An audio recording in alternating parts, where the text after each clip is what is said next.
Yellareddy CI Rajireddy మాట్లాడుతున్నాను.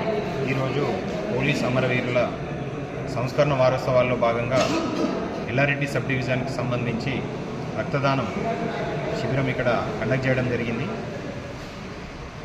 మన కామారెడ్డి జిల్లా ఎస్పీ గారు అయినటువంటి రాజేష్ చంద్ర ఐపీఎస్ సార్ గారి ఆదేశాల మేరకు ఇక్కడ నృత్య ప్రాగౌల్ ఫంక్షన్ హాల్లో మా సబ్ డివిజన్ ఎల్లారెడ్డి సబ్ డివిజన్లో ఉన్నటువంటి అన్ని పోలీస్ స్టేషన్లలో ఉన్నటువంటి పోలీస్ సిబ్బంది మరియు ప్రజలందరూ కూడా, ముఖ్యంగా యూత్ అందరూ కూడా మేము కూడా రక్తదానం చేస్తామని ముందుకు రావడం జరిగింది.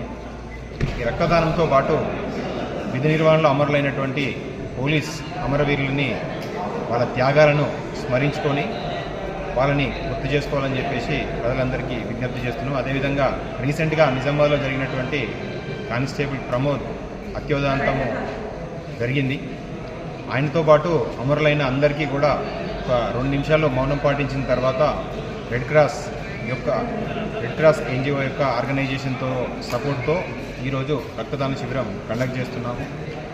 ముఖ్యంగా స్థానికంగా ముందుకొచ్చినటువంటి యువత దాదాపు ఒక 100 మంది ఇక్కడికి వచ్చి రక్తదానం స్వచ్ఛందంగా ఇస్తున్నారు. వాళ్ళందరికీ మా పోలీస్ డిపార్ట్మెంట్ తరఫున, ముఖ్యంగా రెడ్ క్రాస్ ఆర్గనైజేషన్ సిబ్బందికి వాళ్ళ కోఆపరేషన్కు పోలీస్ డిపార్ట్మెంట్ తరఫున ధన్యవాదాలు తెలుపుతున్నాం. Thank you.